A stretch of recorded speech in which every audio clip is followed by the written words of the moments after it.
name is Andrea Gillespie, and I am Senior Manager of Community Development at Charles Schwab Bank and host of today's webinar, Housing for All, produced by the Dallas Housing Coalition.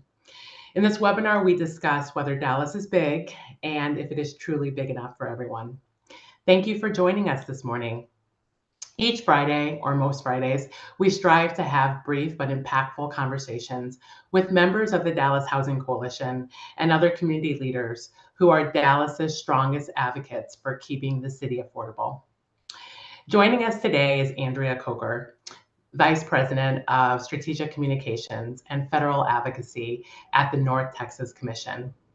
Andrea has enjoyed a long career working in advocacy at the state North Texas level, as well as the Senate and Congress.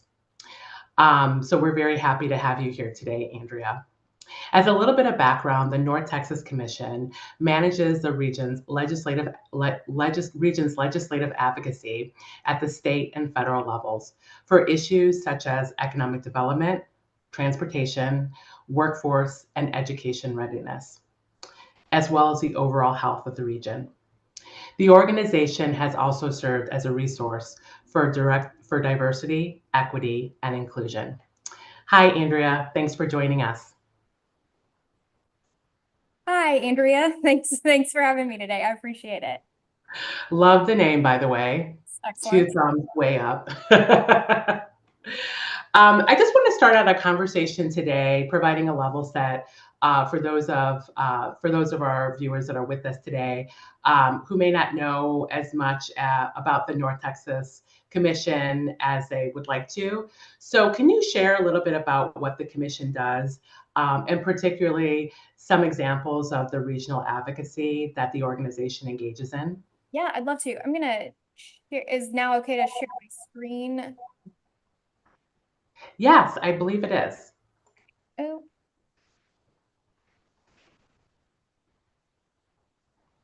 Does that look right? Yeah, I can see it. All right, let's see. Okay, this is just a little slide about us. Our core purpose, I'll let you read that on your own. But our 3 main pillars are to convene, to educate, and to advocate. We are about a 52-year-old organization, and we were started to bring the airport, DFW airport, here to Dallas-Fort Worth. We had Love Field. Fort Worth had a smaller airport, and so there was a disagreement as to whether we needed a regional airport, and if we got one, who would be in charge of it. And so the North Texas Commission was leaders from all of the cities brought together to say, we want this regional airport. It's important to us. We're going to prioritize it. And because of that, we now have the second busiest airport in DFW. We've changed, or in the world with DFW, we've changed a little bit about who we are and what we do over the last 52 years. And since our new CEO, Chris Wallace, came on about 5 years ago, we've really leaned into the advocacy portion, just because things are being decided and we want to make sure that North Texas is in the conversation. We're advocates in Austin for state issues. We're advocates in DC for federal issues and how they are going to affect our members. We have about 1,000 members, a 60-40 split of public and private, big businesses, cities, school districts, counties, and we bring them together to set priorities for the region every 2 years. We're currently in the process of bringing together our state committees to say what's important to North Texas when they sit in Austin again next year. And so we will work on that. We will refine that. We want to make sure all North Texans have everything that they need and they're getting advocated for on the state level. We'll do the same with federal. We also love to convene because we are not Republican, we're not Democrat, we're not Dallas, we're not Fort Worth. We have a unique ability to bring people together from across the region, across public and private, across just an array of businesses and industries, and sit down together to decide and then to go forth and advocate for what's important in North Texas. And I know one of those is housing. So that's a little about North Texas Commission. That is a great overview, and I did not realize part of the origin story of the organization was DFW Airport. So thank People think it's you. new. It's like a pack that sprung up in the last few years. We're like, nope, we are older than most everyone who works here. Yeah, I love that. And While you were providing that overview, which is incredibly helpful, you mentioned housing. And I wanted to kind of just kind of zero in on that in a second, and get your feedback as to, from the North Texas Commission standpoint, why is affordable housing a priority for the organization right now? Okay. It's all about growth. And I'm going to click to my next slide. We talk a lot about growth. It's why we do a lot of what we do. This says North Texas grows by one person every 3.3 minutes. I think when I do mine for this year, it's going to be even faster. We are growing, we are rapidly expanding. It used to be we considered North Texas. It's always been 13 counties, but it was, Dallas and Tarrant, and Collin was big. And now it's growing and growing, and you've got these huge thriving cities everywhere. And in a lot of these places, housing is not keeping up. We are not building fast enough. We are not growing fast enough in what we need and dispersing it equally across all of the places that need more housing. So you're going to hear me and anyone from North Texas Commission talk a lot about regionalism and why that's so important in housing. Yeah, I love that graphic, and it gets me thinking of, with the organization's attention to housing and how it impacts just the overall growth of the region, and I would assume its vitality. How is the organization addressing or lifting up the housing issue in the overall work that it's doing around advocacy? Yeah, one of the things we're doing in our planning for the future is we're talking a lot about infrastructure, and you can't talk about housing without infrastructure. You can't build houses where there's no water. You can't build houses where there's no broadband. You can't build apartments in cities that won't allow you to build apartments. There's got to be a whole lot of work done in the infrastructure across the region so that then that makes housing accessible. And one of the huge things that we are an advocate for in Austin, and we're seeing it challenged, is local control. We want cities to be able to decide what their housing policies are so that they can decide what they need for their cities to thrive. And normally we see the more local control, the more invested they are in building houses for their cities and for their counties. Great, thank you for that. And it gets me thinking. I feel a lot of the conversations we've had with our guests on previous episodes of the Housing for All webinar, one of my big takeaways from each conversation is that housing is related to so many other issues that affect Dallas, and the overall North Texas community. And one of those issues that we haven't touched on enough, but I feel that you can speak to us, is how housing impacts basically the region's race for talent, like attracting talent to the region, Absolutely. bringing in the best people. So can you talk a little bit about that? Of course. One thing that I like to talk about, and I learned this from a wonderful person who ran for office one day, who was he was in real estate and development, and he said people are most likely to buy a house within a few miles of where they get their first apartment and their first job. So we're not just competing for people to come get their first job out of college in our city. We're competing for them to invest their lives and their families in our cities. And so Frisco wants you to move there. They want you to get an apartment when you get your first job. They want you to get married, buy a house, have your babies in their hospital, send your kids to their schools, pay taxes for your entire life. It's a little bit of the element of competition within our regionalism is all of these cities want you to come and invest your life in their city. They want you to be part of that. They're bringing companies not just to Dallas, but to Plano, to Fort Worth, to Westlake. We've got these huge companies coming because they can get talent, because people want to invest their lives in these cities. And until we establish local control and empower cities to build the housing that they need for all of this talent, it's going to continue to be a conflict for businesses who want to grow and want to put people here and employ people, but those people can't live there. People want to live close to where they work. I think you saw that in the pandemic. People assessed where they lived. They decided they wanted a shorter commute. They're only going into the office every 3 days. So it's even more important that they're invested in where they live. We want them to stay here. We want them to be part of communities here. And they've got to have houses to do that, or they've got to have apartments to do that, or they've got to have condos to do that. You can't do any of what our cities want to see their future without the people invested in that community. And the way to do that is to have stable, affordable housing. Yeah, I love the example you gave with Frisco, and I'm talking to you from Plano, so I get that very well. And just the example you gave with Frisco, where people are maybe get their first job there, their first apartment, and then they build a long life there. And that seems like it's the overall economic development goal for a city like Frisco. Can We you have a talk a little bit burgeoning more? Yeah. higher education system here in North Texas. It's growing. UNT is growing. UTA is growing. Everywhere is growing. People are wanting to stay close to where they went to college. It's no longer you're asking graduates to come back just from Austin or Alabama or wherever they went to college. People are going to college here. They're investing in their community earlier than ever. And they want to get that house in Denton because they loved UNT and they're staying there. And so we want to make sure we have those first job out of college houses and the first job out of college talent for these companies that are coming here.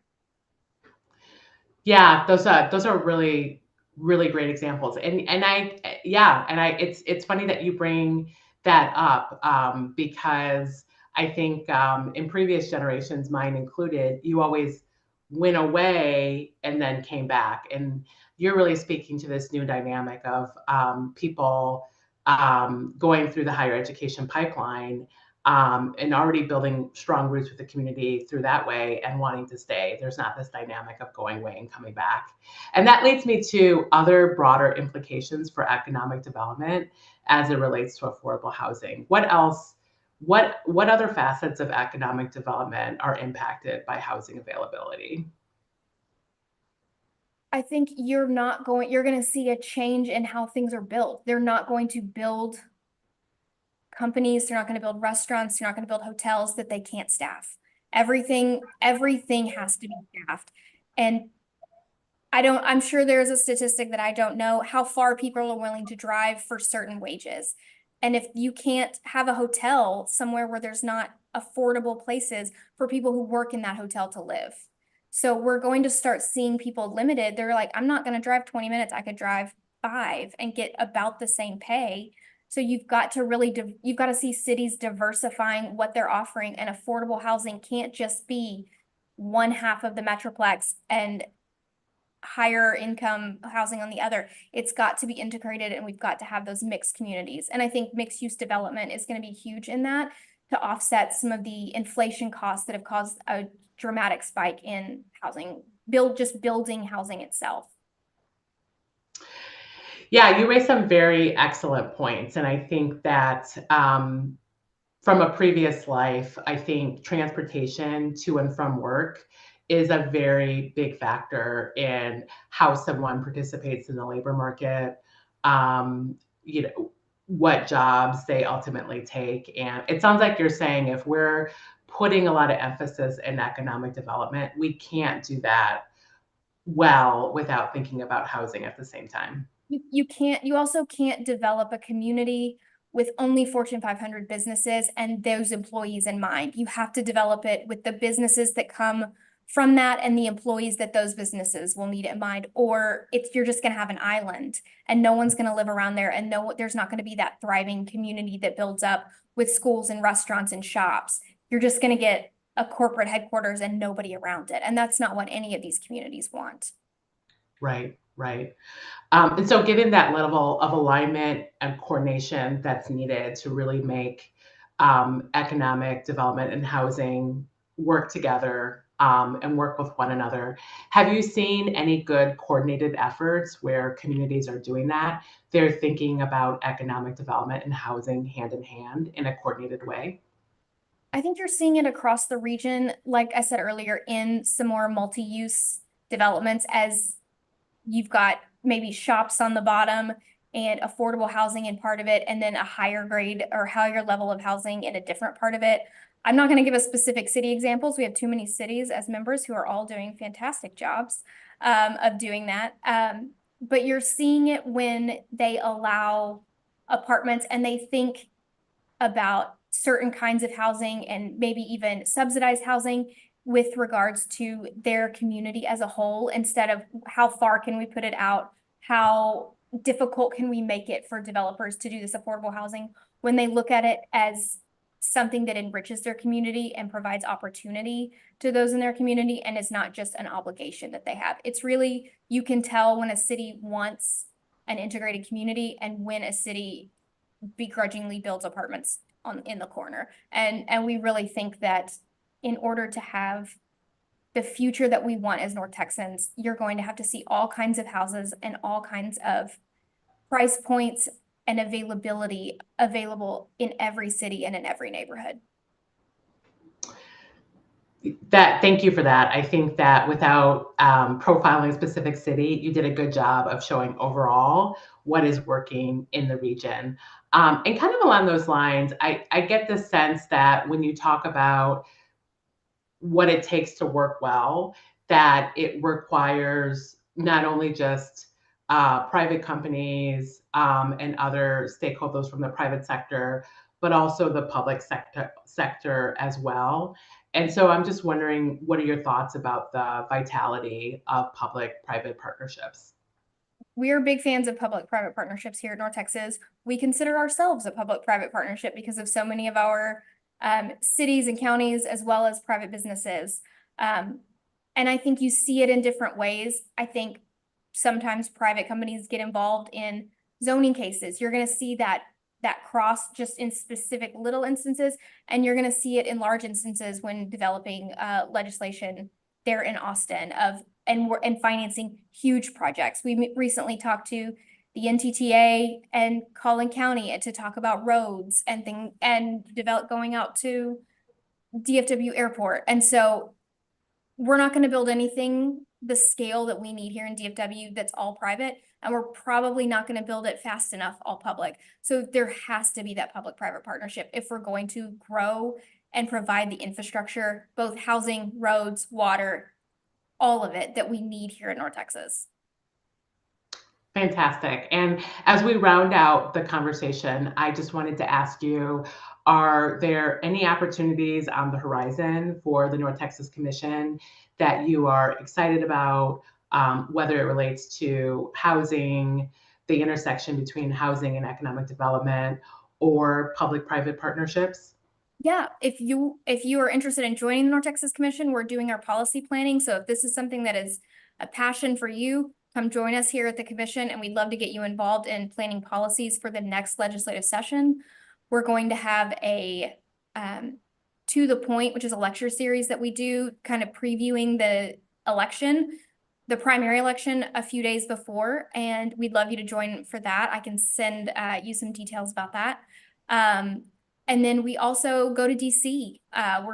We're planning a spring fly-in to DC in April for our members. So if you want to get involved in that, we'd love to take you to DC with us to go talk to your and close by members of Congress about what you think is a priority in housing and how you think they could help make this a better place to live for everybody of every income and every background. So if it's important to you, we'd love it to be important to us. So yeah, we'd love you to come get involved. It's ntc-dfw.org is our website. Fantastic. Thank you so much, Andrea, for sharing all this wonderful information and your perspectives on affordable housing and housing availability as it relates to economic development. We really appreciate it. Thank you so much for having me. I appreciate it. And we also wish you and the North Texas Commission lots of success in 2024. Thank you so much. Well, that's it for today's webinar, everyone. Before we sign off, I just want to encourage all of our viewers today to follow Dallas Housing Coalition on all of its socials in order to stay connected on future episodes of our Housing for All webinar series, as well as any updates on the Dallas's 2024 bond program. Currently, the city of Dallas is deciding how $1.1 billion in bond proceeds will be allocated across city programs.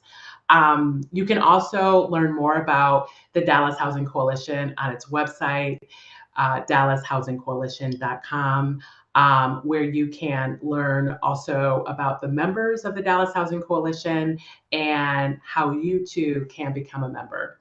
And with that, I just want to thank you all today again for joining us for our 6th installment of our Housing for All webinar series, where we discuss whether Dallas is big and is it truly big enough for everyone.